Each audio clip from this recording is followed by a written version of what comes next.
समाधान समाधान समाधान। नमस्कार, आदाब, सत श्री अकाल मित्रों, स्वागत है एक बार पुनः आप सभी का समाधान कार्यक्रम में।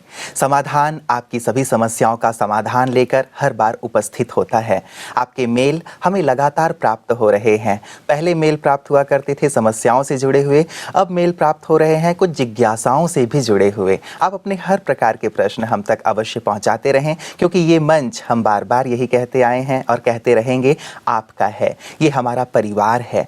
और जिस प्रकार परिवार में बैठ करके ही हम किसी बात की चर्चा करते हैं, अपनी जिज्ञासाओं का समाधान करते हैं, समस्याओं का समाधान करते हैं, इस परिवार में भी हम सब मिल बैठ करके हर समस्या का समाधान करेंगे। और समाधान तक ले चलने के लिए आप जानते हैं हमेशा हमारे साथ रहते हैं आदरणीय राजयोगी सूर्य भाई जी। आइए उनका स्वागत करते हैं। भ्राता जी, आपका बहुत बहुत स्वागत है। थैंक्स। भ्राता जी, अब जो प्रश्नों के प्रकार हैं कुछ जिज्ञासाओं से भी जुड़े हुए हैं। कईयों के मन में कई प्रकार की जिज्ञासाएं हैं, धर्म को लेकर, आध्यात्म को लेकर के, ब्रह्मा कुमारीज़ को लेकर के, तो वो भी प्रश्न हमारे पास आ रहे हैं। कुछ ब्रह्मा कुमारी से जुड़े हुए जो भाई बहनें हैं उनके भी प्रश्न हमारे पास आ रहे हैं। हाँ, पहले तो मैं समस्याओं के बारे में एक चीज़ और कहना चाहूँगा जी। और इसके बहुत गुड रिजल्ट। कल ही मुझे एक बहुत सुंदर इसका न्यूज़ मिली कि जो व्यक्ति हर बात को बहुत लाइटली लेता है, जी, सहज भाव से, उसकी समस्याएं भी सहज खत्म हो जाती हैं। तो हमें ये एक सिद्धांत याद रखना चाहिए, जब हम बहुत सरल चित्त हैं तो हमारी समस्याएं भी सरल हो जाती हैं। और अगर हम हर बात को बहुत सीरियसली ले रहे हैं, हर बात को कॉम्प्लिकेटेड बना देते हैं, हर बात को एक समस्या का रूप दे देते हैं, तो बात जटिल हो जाती है। वास्तव में किसी मनुष्य की आदत होती है हर बात को समस्या बना देना। समस्या होती नहीं है।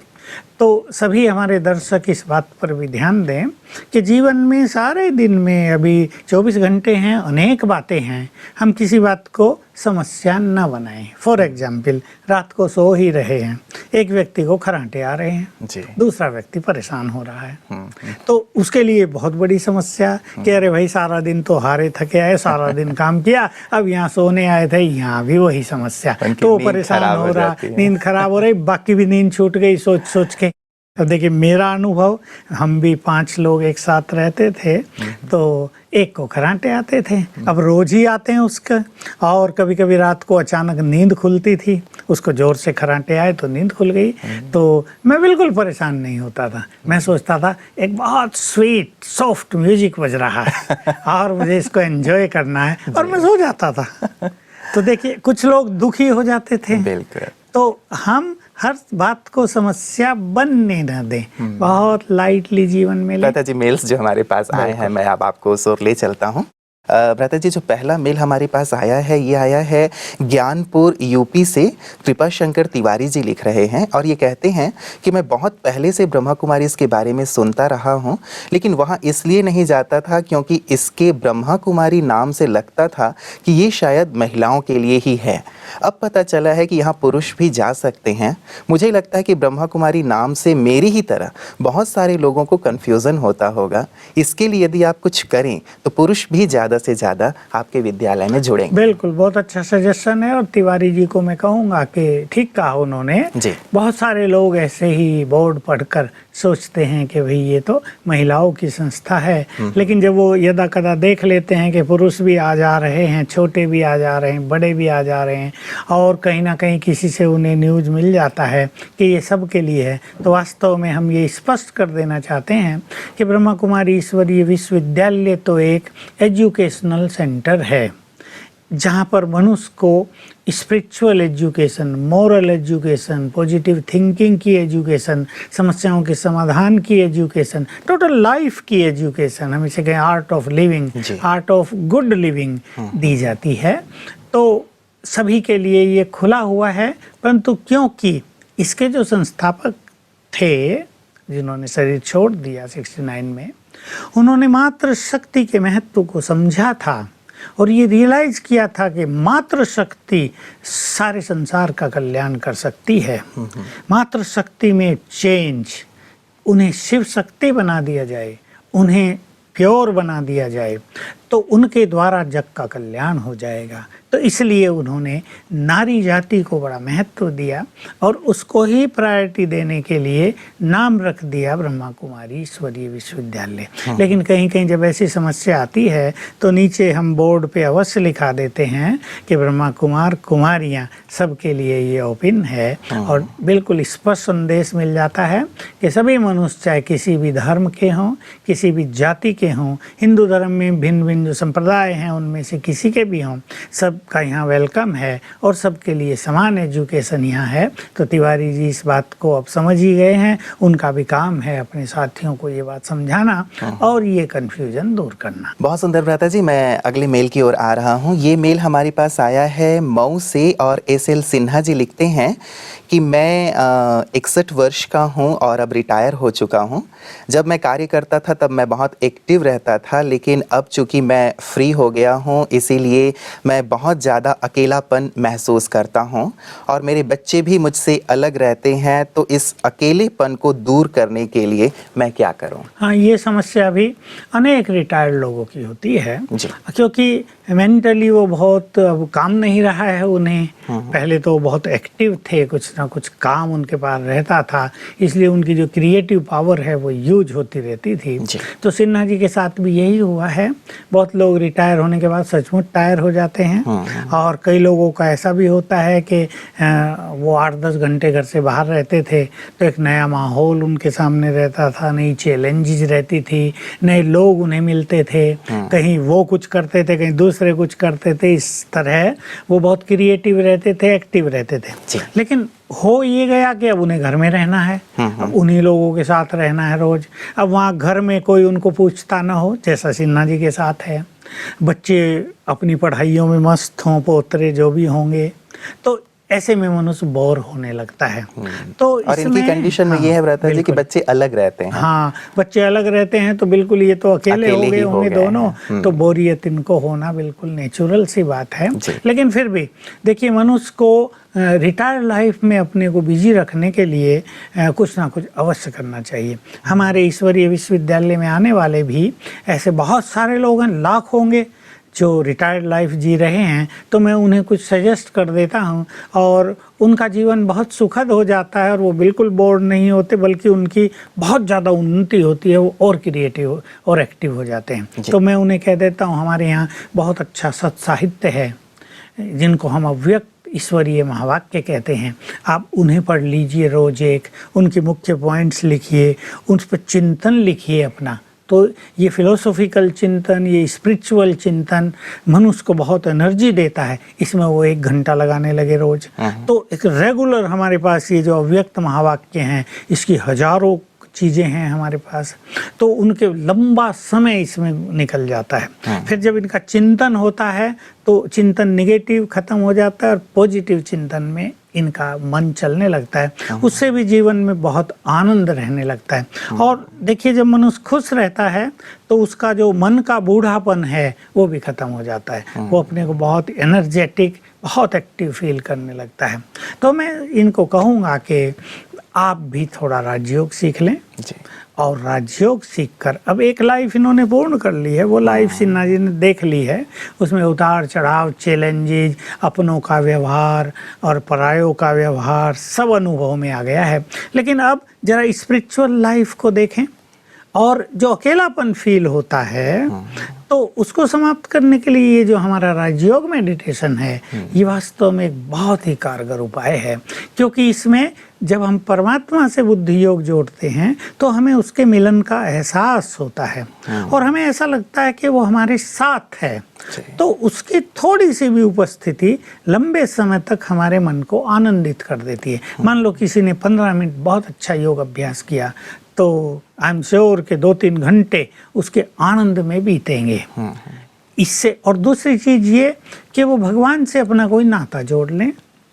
उसे खुदा दोस्त बना लें, अपना परम मित्र बना लें, उससे उस तरह से बात करने लगे, क्योंकि मनुष्य किससे बात करता है तो फ्रेश हो जाता है। जी, वैसे भी कहते हैं कि मनुष्य एक सामाजिक प्राणी है, तो उसे कोई ना कोई चाहिए शेयर वो अकेला करने तो के रह नहीं लिए। सकता। वो टीवी भी कब तक देखेगा, और टीवी में हर समाचार, हर बात तो इतनी इंटरेस्टिंग आती नहीं, मनुष्य की मन भावन नहीं होती है, तो कई लोग वही चीज़ बार बार देख के बोर भी हो जाते हैं, उनको वो पसंद नहीं आता। तो अगर भगवान से बातें करनी सीख लें तो इसमें उन्हें बहुत सुखद फीलिंग होने लगेगी। फिर तीसरा फील्ड हमारे यहाँ एक लोगों को ऐसा मिल जाता है, ईश्वरीय सेवा, जिसमें दूसरों को ज्ञान देना, भगवान से मिलने का मार्ग बताना, कुछ यज्ञ सेवा में समय बिताना, तो मज़े से 5-7 घंटे खुशी खुशी में बीत जाते हैं। सिन्हा जी को मैं यही कहूँगा कि वो भी अभी स्पिरिचुअल मार्ग अपना लें। अब 60 साल पूरे कर लिए हैं, लंबी आयु देख ली, तो अब स्पिरिचुअल जो लाइफ है इसका आनंद लें, और उनकी ये जो अब स्पिरिचुअल लाइफ होगी ये दूसरों के काम आएगी, संसार के काम आएगी। तो दूसरों की जो श्रेष्ठ दुआएं, गुड फीलिंग्स, दूसरों की ओर से खुशी और लव के जो वाइब्रेशंस इनको आएंगे, इससे इनका अकेलापन दूर हो जाएगा, ये बहुत क्रिएटिव भी हो जाएंगे और एक्टिव भी हो जाएंगे। और वैसे भी हमारे यहाँ कहा ही जाता रहा है भ्राता जी कि 4 आश्रम व्यवस्था रही है, ब्रह्मचर्य आश्रम, गृहस्थ आश्रम, अब शायद सिन्हा जी भी वानप्रस्थ आश्रम में प्रवेश कर ही गए हैं। तो इन्हें जैसे आपने कहा कि अब ईश्वरीय साहित्यों के, सुंदर साहित्यों के अध्ययन में, चिंतन में और साथ ही समाज की सेवा में यदि अपना वक्त लगाते हैं तो निश्चित रूप से बहुत अच्छी तरह से अपने जीवन को एंजॉय करेंगे। मुझे लगता है भ्राता जी कई बार कि हम बहुत सारी अपेक्षाएं रखते हैं, हमने जिन बच्चों के लिए कुछ किया है, अपने परिवार के लिए कुछ किया है, रिश्तेदारों के लिए कुछ किया है, तो अब इस उम्र में आने के बाद वो एक्सपेक्ट करते हैं कि हमने इनके लिए इतना कुछ किया है तो अब वो हमारे लिए करें। तो कई बार ये कहीं ना कहीं उनके अकेलेपन का और दुख का कारण बन जाता है। लेकिन क्या होता है कि उनके बच्चे मान लो एक 40 साल का हो गया, एक 35 साल का है, अब उनके पास अपनी नौकरियां हैं या काम धंधे, उनके बच्चे हैं, तो उनको उनकी केयर करनी है। अभी वो समझते भी हैं कि हमें अपने माँ बाप की भी केयर तो करनी चाहिए, पर कहीं कहीं ये पॉसिबल नहीं होता। उनकी अपनी भी जीवन में समस्याएं हो सकती हैं, उनके अपने शरीर में भी कोई बीमारियां हो सकती हैं। इसलिए ऐसे समझदार व्यक्ति को क्या करना चाहिए कि थोड़ा थोड़ा उनके पास जाए, उनका हाल चाल पूछे, उन्हें उनसे मदद लेने नहीं, उन्हें मदद देने के लिए, उनसे अपना मन बहलाने के लिए नहीं, उनका मन बहलाने के लिए। तो पोतरे होंगे, छोटे बच्चे होंगे, वो पास आएंगे और इससे एक लवफुल फीलिंग्स रिलेशनशिप्स में बढ़ती रहेगी। बिल्कुल। और इसे भी जैसे आपने कहा भ्राता जी कि एक सेकेंड इनिंग के तौर पे लें, जैसे टेस्ट मैच में 2 इनिंग होते हैं, एक इनिंग उन्होंने पूरी कर ली, अब सेकेंड इनिंग भी बहुत अच्छी तरह से खेलें और साथ ही कुछ लक्ष्य अच्छा सुंदर बना लें, चाहे वो समाज सेवा से जुड़ा हुआ हो, चाहे अन्य कोई लक्ष्य हो, ध्येय हो यदि एक अच्छा, तो निश्चित रूप से ये भी एंजॉय करेंगे अपने जीवन को। मान लो सोच लेंगे मुझे 15 साल और जीना है, तो अपनी दिनचर्या की एक सुंदर प्लानिंग करें। हमारे पास समझो 16 घंटे रहते हैं रोज, तो 16 घंटे में भाई इतना हम मनोरंजन में बिताएंगे, इतना समय हम लोगों से मिले जुलेंगे, घूमने के बहुत जगह होती हैं, सीनियर सिटीजन्स बहुत मिलते हैं, उनकी अपनी कुछ प्रॉब्लम्स होती हैं, तो ऐसा कर लें कि हम उनको अपनी अच्छी बातें शेयर करें, उनकी प्रॉब्लम्स को लाइट करें, क्योंकि जितना मनुष्य बड़ा हो जाता है उसकी प्रॉब्लम भी बड़ी हो जाती हैं। और जब वो बिल्कुल रिटायर हो जाता है तो कभी कभी वो सोच कर ही अनेक चीज़ों को प्रॉब्लम बना लेता है। तो आपस में एक दूसरे को शेयर करेंगे, अपनी अच्छी बातें एक दूसरे से सीखेंगे, तो एक सेवा भी होती रहेगी और इनका समय बहुत अच्छा व्यतीत। कई लोगों के बारे में मैंने भ्राता जी पढ़ा है जिन्होंने अपने रिटायरमेंट के बाद ही बहुत सारी उपलब्धियां हासिल की हैं, चाहे वो देश के हैं चाहे विदेश के। कईयों ने स्टडी शुरू कर दी, कईयों ने कोई कोर्स करना शुरू कर दिया, तो ये नहीं सोचा कि अब हमारी लाइफ पूरी हो गई, अब जस्ट इसे हमें बिताना है, ये नहीं, लेकिन इसे और अच्छी तरह से जीना है, समाज को और कुछ देना है। यही किया ना कि जिस लेवल पर, जिस ढसरे पर जीवन चल रहा था, भाई सवेरे 10 बजे ऑफिस चले जाना, फिर वहां से शाम को 5-6 बजे आ जाना, तो वो सोचता है मनुष्य के इसी तरह से हम अपनी दिनचर्या को आगे व्यतीत करें। नहीं, अब एक चेंज हो गई है, तो इस चेंज को स्वीकार करके एक नई दिशा में अपने जीवन को मोड़ें। उसी दिशा में चलाते रहने से आनंद नहीं आएगा, जल्दी बूढ़े हो जाएंगे, लेकिन उसकी दिशा चेंज करें, चिंतन की दिशा को चेंज करें, व्यवहार की दिशा को चेंज करें। अब एक्सपेक्टेशंस न रख के देने वाले बन जाएं तो देखो जीवन में कितना आनंद आता है। बिल्कुल। भ्राता जी, ये मेल हमारे पास आया है, कटक से बनोज दास जी लिख रहे हैं कि भ्राता जी, लौकिक और अलौकिक जीवन में बैलेंस कैसे रखें? जब लौकिक कार्य व्यवहार में आते हैं तो उसका बहुत विस्तार हो जाता है, और जब अध्यात्म का चिंतन अध्ययन करते हैं तो जी करता है कि बस यही करते रहें। ऐसे में सांसारिक जीवन व आध्यात्मिक जीवन के बीच संतुलन बनाना कठिन लगने लगता है। कृपया बताएं कि इन दोनों के बीच हम कैसे संतुलन बना करके चलें। दास जी का प्रश्न बिल्कुल उपयुक्त है, क्योंकि कुछ मनुष्यों की ऐसी नेचर होती है कि जिस तरफ लग गए उधर फुल्ली लग गए, बाकी चीजें कुछ ख्याल नहीं। हालांकि लोग इसे अच्छा मानते हैं, work while you work, play while you play, that's the way to be happy and gay. तो ये है अच्छी बात, लेकिन अब जब इस व्यक्ति ने स्पिरिचुअल मार्ग अपना लिया है जी, तो कहीं कहीं इसको ऐसा भी लगता है, जैसा इन्होंने कहा कि स्पिरिचुअली अगर हम आगे बढ़ने लगते हैं तो फिर ये लौकिकली ये सब पीछे छूटने लगता है जी। तो एक तरफ डीप में जाने का संस्कार हो गया है, इसलिए इन्हें बैलेंस की बहुत ज़रूरत पड़ रही है। इसमें ऐसा कर लें, देखिए पहले तो ये भी 7-8 बजे सो के उठते होंगे, अब 4 बजे उठते हैं, तो 4 बजे से 8 बजे तक का मॉर्निंग जो 4 आवर्स हैं, इनको स्पिरिचुअली यूज करें। ऐसा मान लें, ऐसा अपने को कन्विंस कर दें कि 4 घंटे मेरे लिए हैं, और ये 4 घंटे बहुत बड़ा समय होता है। उसमें राजयोग मेडिटेशन का सुंदर अभ्यास, और उसमें बहुत अच्छा चिंतन, कर्म योग, बहुत अच्छी अच्छी चीज़ें, ईश्वरीय महावाक्यों का श्रवण। तो जैसे 4 घंटे रोज अपने को चार्ज करने लगे। अगर कोई मनुष्य जो स्पिरिचुअल यात्रा पर आगे बढ़ता है ऐसा करता है तो क्या होगा, उसका चित्त आनंद, शांति और खुशी से बहुत भरा होगा। और जब वो कर्म क्षेत्र पर जाएगा तो पहले 2-3 घंटे कम से कम उसी गुड फीलिंग में उसके व्यतीत होंगे। वो कर्म को भी एंजॉय करेगा, जिम्मेदारियों को भी लाइटली लेगा, और उसको टेंशन भी नहीं होगी। इसके बाद अब मान लो उसके पास 5 घंटे और बचे हैं अपने ऑफिस वर्क के लिए, या 10 घंटे और बचे हैं, उसका बिजनेस है वो रात तक चलाना है। तो इसमें उसको 2-4 चीज़ें ध्यान में रखनी पड़ेगी। एक तो बहुत लाइटली कर्म करना, कर्म फुल जिम्मेदारी से करना, कर्म फुल इन्वॉल्वमेंट के साथ करना, फुल कमिटमेंट के साथ करना, लेकिन बहुत लाइट भी रहना। जैसे कर्म हमें बांध न रहा हो, हम कर्म कर रहे हैं लेकिन उसको एंजॉय कर रहे हैं। ये सेकंड चीज़ कि हर कर्म को एंजॉय करें। काम में कुछ कठिनाई भी आएंगी, कहीं कोई चीज़ टेंशन देने वाली बन जाएगी, कहीं कोई गलती भी हो सकती है, कहीं कोई व्यवहार में भी कटुता आ सकती है, लेकिन इन बातों को जल्दी से जल्दी ख़त्म करते चलें। ऐसा ना हो एक बात की छाया दूसरी पर, दूसरी की इम्प्रेशन तीसरे पर, और इस तरह से हमको जब हम घर लौटें तो बिल्कुल खाली, जो सवेरे हमने अपने को चार्ज किया था वो भी बैटरी डिस्चार्ज हो गई, और टेंशन लेके भारी मन से हम घर आ रहे हैं। बहुतों के साथ ये हो जाता है। इसके लिए बहुत लाइटली काम करना, और एक छोटी सी प्रैक्टिस बीच बीच में कर देना। ये जरूरी नहीं ये प्रैक्टिस हमें लगातार करनी है, पर हर घंटे में एक बार कर लें, मैं आत्मा यहाँ बैठकर इन हाथों से अपनी मन बुद्धि से कार्य कर रही हूँ। इसमें 1 मिनट लगा दें, तो 1 मिनट में हम अपने को चार्ज फील करेंगे, और जो कर्मों का बंधन, कर्मों का प्रभाव, या जो इन्होंने कहा बैलेंस नहीं रहता, वो रहने लगेगा, उससे हम मुक्त हो जाएंगे। दूसरी चीज़, हम अपनी स्पिरिचुअल प्रैक्टिस में एक चीज़ बहुत अच्छी प्रैक्टिस में लाते हैं, जिसको हम सेल्फ रेस्पेक्ट कहते हैं, सेल्फ एस्टीम कहते हैं, स्वमान कहते हैं।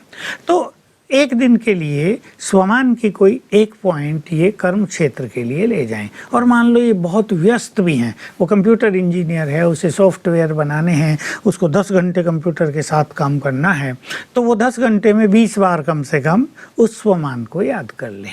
जैसे एक सिंपल स्वमान की बात हम करते ही आए हैं, मैं एक महान आत्मा हूँ, या मैं विजयी रतन हूँ, या मैं मास्टर सर्वशक्तिवान हूँ, या मैं पूजनीय हूँ। ये सब जो हमारे स्वमान हैं, 7 दिन के लिए 7 ले लें।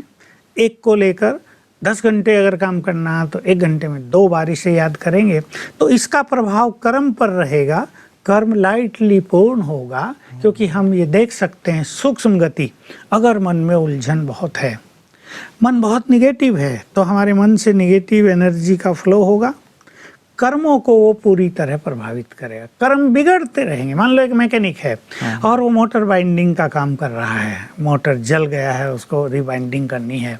अब उसका मन बहुत परेशान है, वो घर से टेंशन में आया है, अब वो उसे चेक कर रहा, खोला तो फॉल्ट उसकी समझ में नहीं आएगा। जो काम वो 1 घंटे में कर सकता था उसको 2-3 घंटे लग जाएंगे और इससे उसका जो परफॉर्मेंस है वो बिगड़ जाएगा। मालिक कहेगा इससे तो काम ही नहीं होता है। लेकिन अगर वो व्यक्ति बहुत पीसफुल है, बहुत प्रसन्न है, तो जैसे ही वो जली हुई मोटर उसके सामने आएगी तुरंत फॉल्ट पकड़ में आएगा और फटाफट वो उसे ठीक कर देगा। मालिक भी खुश होगा और इसको भी अपनी एक्सपर्टनेस पे बहुत खुशी होगी। मन की स्थिति का बहुत गहरा प्रभाव पड़ता है हमारे कार्यों पर। कर्म पर इतना गहरा पड़ता है, इसी बात को लोग कम जान रहे हैं इस दुनिया में। इसलिए अपने कर्मों को सफल करने के लिए, अपने कर्मों को एंजॉय करने से पहले मनुष्य को अपनी मानसिक स्थिति को बहुत हैप्पी, बहुत पीसफुल, बहुत एक्सटेटिक, आनंदकारी बना देना चाहिए। तो इस तरह अगर करेंगे तो लौकिक और अलौकिक का बैलेंस हो जाए। मनुष्य वैसे ही यदि चिड़चिड़ेपन से या देर से उठता है, शुरुआत ही यदि उसकी आपाधापी से होती है,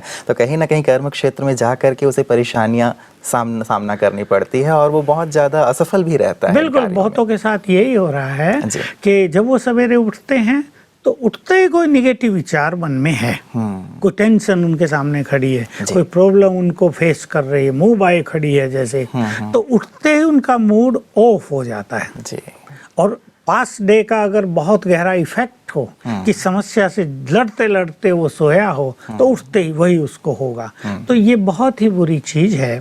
उठते ही मनुष्य को बहुत फ्रेश होना चाहिए। जैसी फीलिंग्स, जैसा मूड, जैसी मनोस्थिति सवेरे हमारी होगी, सारा दिन हमारा वैसा ही बीतेगा। इस पे बहुत ध्यान देने की आवश्यकता है। जी। तो बैलेंस रखने के लिए बहुत सुंदर बात भ्राता जी आपने कही कि सुबह का कम से कम 4 से 8 बजे तक का जो समय है अच्छे आध्यात्मिक अध्ययन चिंतन में लगाएं ताकि मन बहुत शांत हो जाए, सुंदर विचारों के साथ कर्म क्षेत्र में जाएंगे, वहां भी कुछ ना कुछ अच्छे आध्यात्मिक अभ्यास करते रहें, एक बैलेंस बना रहेगा। लेकिन कई बार भ्राता जी ये होता है कि कोई बहुत ज्यादा जैसे उसके अंदर गहरे भाव आने लगते हैं आध्यात्मिक क्षेत्र से जुड़े हुए, परमात्मा से जुड़े हुए, तो ऐसे में उसका मन फिर कार्य में भी नहीं लगता। शायद जैसा दास जी ने कहा है कि जब मैं आध्यात्मिक चिंतन में लगता हूँ तो जी करता है कि बस वही करता रहूं। ऐसे में एक कंफ्यूजन की स्थिति पैदा हो जाती है कि मैं किधर जाऊं। नहीं, बिल्कुल ठीक है। जब मेडिटेशन की डेप्थ में कोई मनुष्य चला जाता है तो कभी कभी चित्त इतना आनंदित हो जाता है और इतनी डीप साइलेंस हो जाती है अंदर में कि बिल्कुल ये सत्य है कि मनुष्य का कुछ करने को मन नहीं करेगा। लेकिन क्योंकि हमारा जीवन पारिवारिक जीवन है, हम प्रवृत्ति मार्ग के हैं, हमारा संन्यास नहीं है कि हम 2-4 दिन समाधि में बैठ जाएं, हम कर्म योगी हैं। इसलिए भी हमें ये ध्यान रखना है कि हमें अपने कर्म में अपनी जिम्मेदारियों को अभी संपूर्ण वहन करना है, ताकि हमसे कहीं गलत मैसेज भी न चला जाए कि भाई ये लोग ज्ञान और योग की इतनी गहराई में चले जाते हैं तो इन्हें संसार का, परिवार का, जिम्मेदारियों का ध्यान ही नहीं रहता। लेकिन उन्हें लगे ये राजयोगी हैं तो ये बहुत जिम्मेदार व्यक्ति भी हैं, ये राजयोगी हैं तो ये परिवार की बहुत केयर भी करते हैं, ये राजयोगी हैं तो इनके बच्चों पर भी इनका बहुत ज्यादा ध्यान है। तो एक सुंदर बैलेंस लाने का विचार मन में रखना चाहिए। भले ही ऐसी डीप फीलिंग होंगी और जिसमें मन नहीं करेगा, मुझे भी इसके अनुभव हैं, लेकिन जब कार्य सामने है तो तुरंत अपनी मेंटेलिटी को चेंज हम कर लेते हैं। जी, बहुत सुंदर भ्राता जी आपने जो जवाब दिए हैं, निश्चित रूप से इससे क्लैरिटी आई होगी दास के मन में भी, और अन्य जो हमारे दर्शक जिन्होंने प्रश्न पूछे थे वो भी अवश्य इन्हें अमल में लाएंगे और अपने जीवन को खुशहाली की ओर ले चलेंगे। आपका बहुत बहुत धन्यवाद। मित्रों, प्रश्न जो आपने देखे आज मेल के रूप में हमारे पास आए थे, बहुत सुंदर प्रश्न हैं, जो प्रश्न केवल उनके ही नहीं, हमें लगता है कि ये प्रश्न बहुत सारे लोगों के हैं और इन उत्तरों के माध्यम से, इन समाधानों के माध्यम से आप भी अपने जीवन में इन समस्याओं का, इन प्रश्नों का समाधान कर सकते हैं और साथ ही आप अपने भी प्रश्न, अपने भी जो समस्याएं हैं उन्हें लिखकर हम तक पहुंचा सकते हैं। आज की जो चर्चा हुई उसमें विशेष रूप से जो अंतिम चर्चा थी कि हमें किस प्रकार से बैलेंस रखना चाहिए, बहुत महत्वपूर्ण है, क्योंकि मनुष्य एक सामाजिक प्राणी है, हमारा एक परिवार है, हमारे चारों तरफ लोग हैं और उन सब के लिए हमारी जिम्मेवारी बनती है। लेकिन आध्यात्म हमारे मन को, हमारी बुद्धि को शांत करता है, दिव्य करता है, उन्हें सद्गुणों से सजाता है, और जब मन शांत हो, आनंदित हो, तब हम अपने कर्तव्यों को बहुत अच्छी तरह से निभा पाते हैं। तो समाधान में आज के लिए इतना ही, दीजिए इजाजत, नमस्कार। धैर्य और दृढ़ मनोबल से